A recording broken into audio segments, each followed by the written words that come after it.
Hello everyone.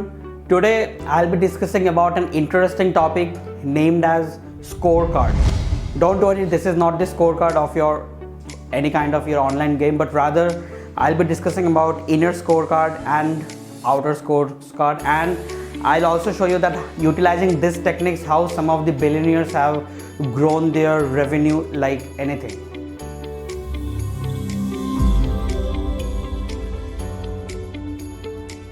So Elon Musk is the CEO of Tesla, who have a net worth of more than 240 billion US dollars. In fact, Jeff Bezos has also been named as one of the best performing CEO by Harvard School of Business. But do you know one thing, guys, that these two people have one thing in common, that is they have their perfect inner scorecard. So basically, before diving into the inner scorecard, let us understand what is outer scorecard and what is the inner scorecard. But the thing is that the good people performs the outer scorecard, whereas the best people performs the inner scorecard. So basically, outer scorecards are certain variables which people often utilizes for measuring their success, such as reputation, influence, power, money, revenue, achievements, recognitions, and etc. These things are oftenly stimulated by external factors, and an outer scorecard is inconsistent. This is driven by external influence. Normally you do not have any power or control on your outer scorecard, and most important thing is that an outer scorecard is a fool's man's game. So any smart people would definitely like to avoid, and this is what we will be discussing exactly here as an inner scorecard. So inner scorecard is certain variables which people uses to determine their success, such as their ethics, their honesty, their bravery, their self enthusiasm, their self energy, their confidence, their good vibes. So inner scorecard is one of the genuine motivation, and any genius man would definitely love to try and make this their ongoing habit. So inner scorecard is consistent. You do have your full control on your inner scorecard because everything is driven by you.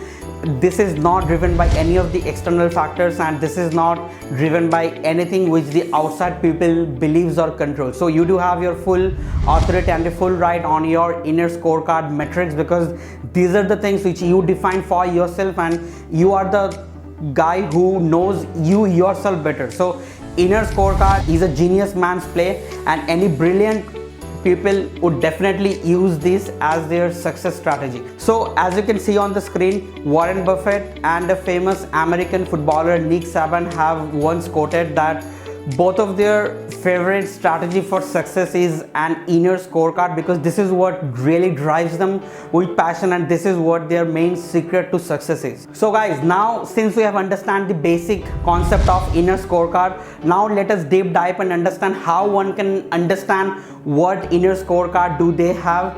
And let me tell you guys, this is something not a rocket science.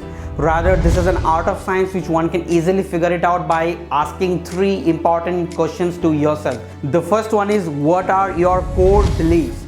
Now let me tell you that your values will guide your action, and if you have set of model values such as bravery, such as honesty, and etc., then this can really help you in taking the first step forward to your success and achieving an inner scorecard. The second thing is to understand what is your own benchmark. Now in order to understand this, you need to ask yourself, if you are capable enough to handle a particular thing, if your decision is wise enough to make sure that you are taking the right decision. And the best part is always clarify yourself whether you are competent enough to perform a particular task or not.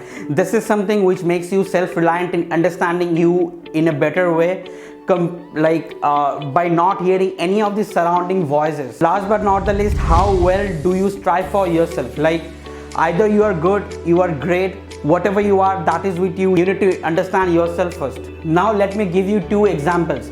The first example, let us first take a scenario of a salesperson of a car company. So any person who have an outer scorecard, they would try to reach a good amount of appraisal in a year. They would try to book the highest sales closing in a single year, and also they want to get a pay commission as well. But in the inner scorecard, you can perform the best with every of your customer. Make sure that every single sales of you is the best sales out of that, and make sure that every single customer is well represented by you. If you do that, then you can enjoy the thorough journey, and every single customers can be well converted, and you can achieve more than what other people have achieved with their outer scorecard.